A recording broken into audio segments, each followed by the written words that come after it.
Actually, I was pretty much of a juvenile delinquent when I was a kid, back east. And out of the blue, the director of our high school play came up to me one day and said, "Do you want to be in this play?" And it happened to be Oklahoma. It was a musical. And he wanted me to play Jed Fry. So I said, "Sure, I got nothing to do." Yeah, I'm listening. It saved my life. It really saved my life. Had I not become an actor, I'd have been dead years ago. Hey, scumbag. My name's Carmine, fucko. Yeah, well, Carmine, today's your lucky day. I'd get this call from a casting person in New York. And I was in LA. And she said, "I'd like to meet you." And I said, "Okay." So I go in for the meeting. And she said, "You know, John, I'm doing this film that there's nothing in it for you. But I really wanted to meet you. But there's absolutely nothing in this film for you." And I said, "Well, that's fine." She said, "I saw your production of True West. You and Eddie were just fantastic." And I said, "Well, what's the film?" And she said, "Beverly Hills Cop." When we started that film, Taggart and Rosewood were very, very small parts. And they'd shoot Judge and I sitting in the car, you know, drinking coffee and looking up in the room and stuff like that. So, you know, Marty would shoot that for 2 or 3 takes. Okay, we got that. Then Marty would come over and go, "Why don't you guys start ad-lib?" Because he liked the stuff I was doing in the audition, so guys start ad-libbing stuff. So they roll the cameras, and Judge happened to have a magazine that he was reading in between takes, for real.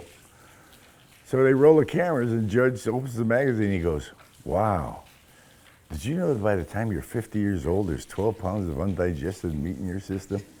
And I looked at him, I said, "Why are you telling me that? What makes you think I have any interest in that at all?" And he goes, "Well, you eat a lot of meat." And they left it in. I mean, Marty was wonderful that way. So our relationship and our characters built over the time, and we become co-stars of the film, you know, and originally they weren't very big parts. Segue, a couple of years later, now we'll get into Midnight Run. A wonderful, wonderful actor, and the best breakdown script person I ever met in my life, who has since died, bless his soul, Alan Vint. I'm at a play. I'm going to see Joey Pants in a play, Joey Pantoliano. And we're at intermission, and Alan comes over to me, and he says, "Have you read Midnight Run yet?" And I said, "No, what's that?" And he goes, "It's a movie they're doing." He said, "You're perfect for it." And I said, "I haven't heard anything about it." And he said, "Well, you get the script and read." He said, "You're perfect for this. You got to do this." So I call my agent and stuff, and I get the script and I read it, and I said, "Man, I got to do this," you know. Marty's directing it, right? So I call Marty, we have a meeting and stuff, and he said, "Yeah, you'd be good in this. You'd be really good in this." And I'm waiting for him to offer me the role, you know.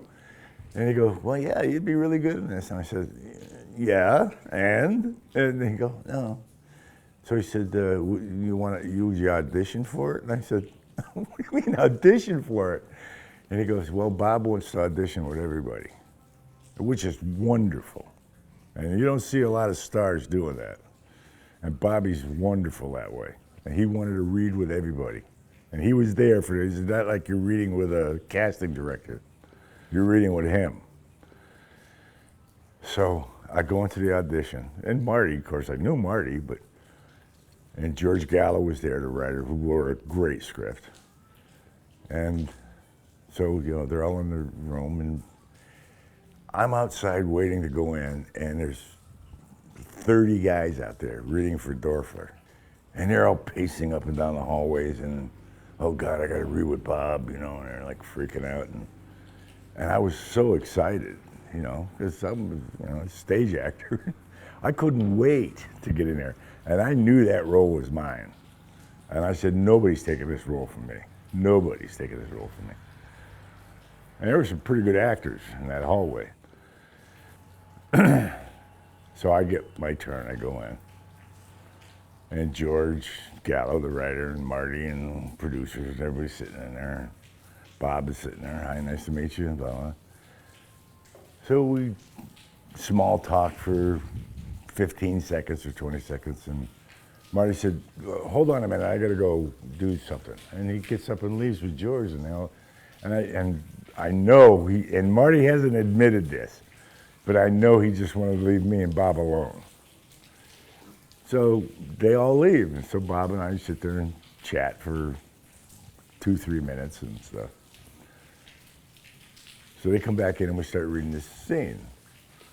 And we got the script, and Bob says, well, here, and he goes to hand me something in the middle of the reading, and I go to reach for it, and he dropped it on the floor. As I tried to grab it, he dropped it on the floor. And he just stared at me. And I looked down on it, and I looked up at him, and I said, fuck you.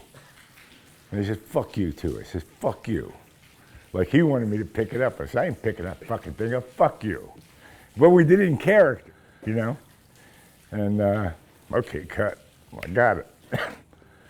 And I found out later, from George, actually told me, when I walked out of the room, Bobby said, I want him. Because I'll bet you that every other actor picked it up and handed it to him. Here you go. Sorry, Mr. De Niro. And I looked at him and said, fuck you. Okay, Marvin, what the hell are we fighting for? We're friends. Hey, nothing personal, Jack, but fuck off, all right? And that's why I really wanted to do it, because trust me, after Beverly Hills Cop came out, I was taggart. I was taggart to the world. I was taggart to Hollywood. I was taggart to anybody that would listen. I walk in a golf course, hey, Taggart, you know, he's like, and it was killing me as an actor.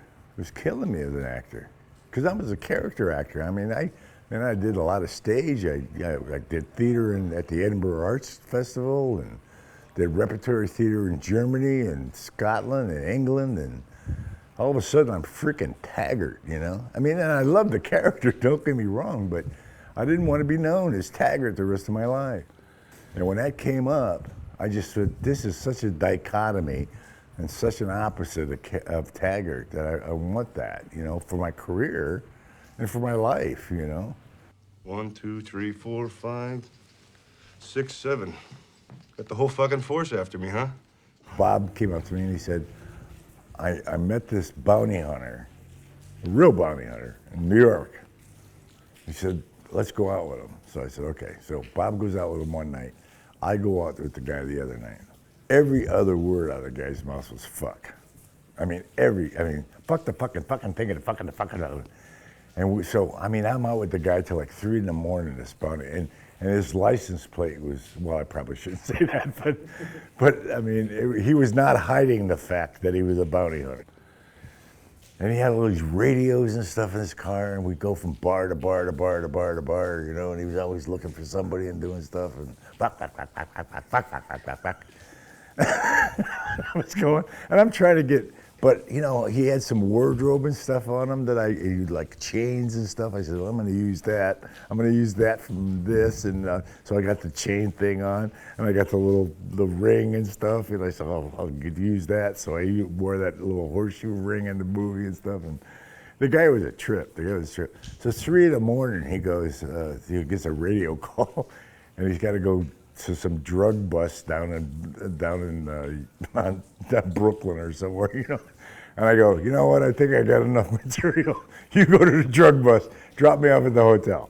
Did Eddie put you on this? Of course Eddie put me on this. Son of a bitch. You know I have a contract with him? You got a contract? Yeah, I signed it on Monday. You called me in Pittsburgh. You said you were fucking this thing up. I'm not fucking anything up. So Bob and I had our fuck meter, right? I mean, we wanted to be true to the characters, but you see a lot of movies where there's just gratuitous fucks in it, you know? And we didn't want that. We wanted to use them when they meant something, you know? And so we had a fuck meter. And our fuck meter was Frank Pesci in Beverly Hills Cop. And if you remember in the beginning when Eddie got the cigarettes in the back of the truck in Beverly Hills Cop, And Frankie comes in, and Eddie goes, well, I thought you wanted, I was going to get 5,000. He says, oh, we only got 2,000, whatever the lines were. And he says, and Frankie says, take the fucking $2,000. And Bobby and I both said, one too many fucks.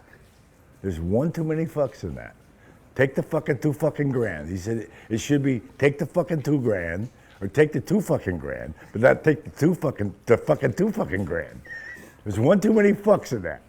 So that was our fuck me. Give me a fucking get fuck out, Marvin!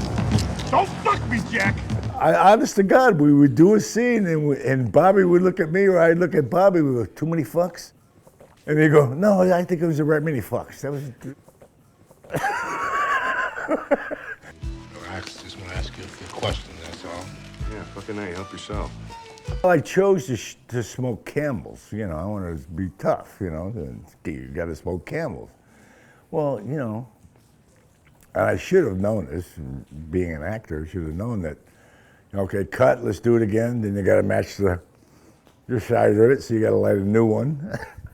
And I would smoke like 3 or 4 packs a day. And I didn't smoke, you know, and I was like, oh, I smoke cigars, but at the end of the day, I went, oh, what a bad choice that was, man. So I was smoking.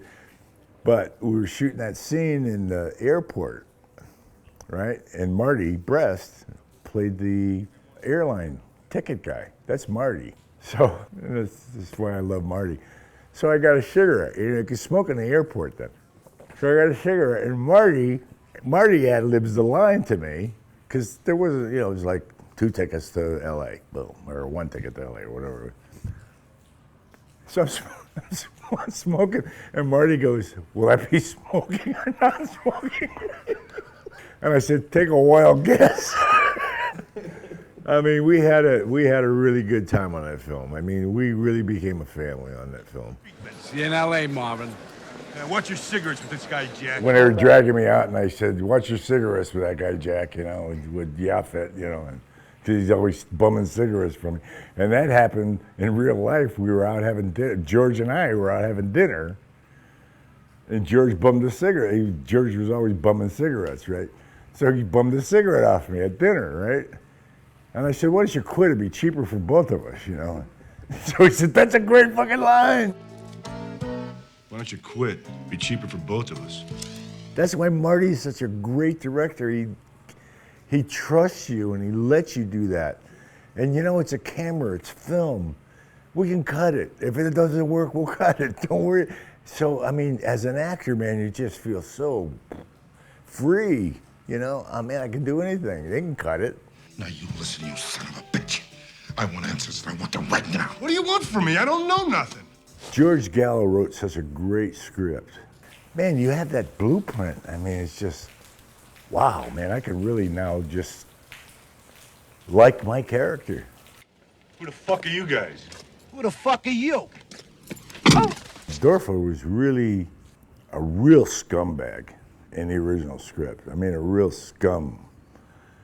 And I didn't see him that way when I read it. I read him as, this is my fucking job, you're in my way. And he was an honest piece of shit. You know? Hello, Jack. You dumb shit. But I didn't see him as a scumbag. I saw him as a guy trying to do his job. In the original script, Dorfler gets killed in Vegas. Boom, they off him. So we're about 2 months into shooting, and the studio's seeing all the dailies and stuff. So they come up to me, and I forget where we were at that time, in Pennsylvania or Chicago or someplace. And they said, we can't kill Dorfler. And I said, what do you mean? And they said, we're afraid that the audience is really going to be pissed if, you know, because Dorfler's kind of a likable guy, you know. And if we kill him, we're afraid we're going to lose the audience, you know. And Marty comes over and talks to me about it. He said, well, what do you want to do? And I said, it's fine with me, and, you know. So now George Gallo has got to go rewrite from that point on in the film to the end and leave me in where I come in at the end at the airport and screw everything up and do all that stuff.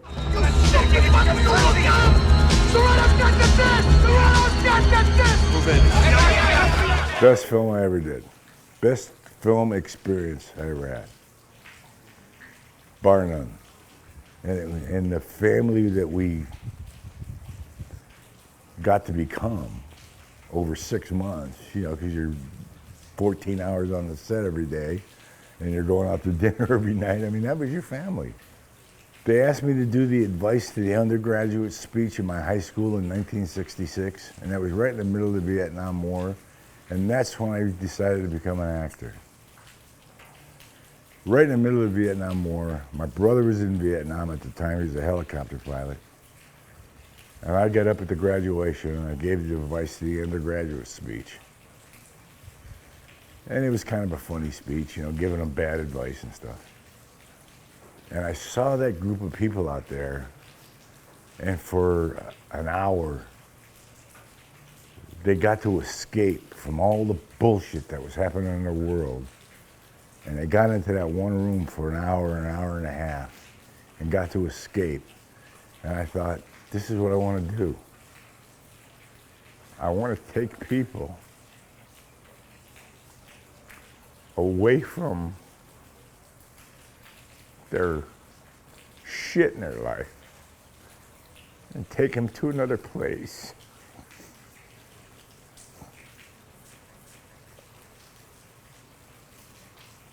And that's when I became an actor. And movies are escape. And that's why I love Marty so much. He let you escape. Get into character. Have some fun.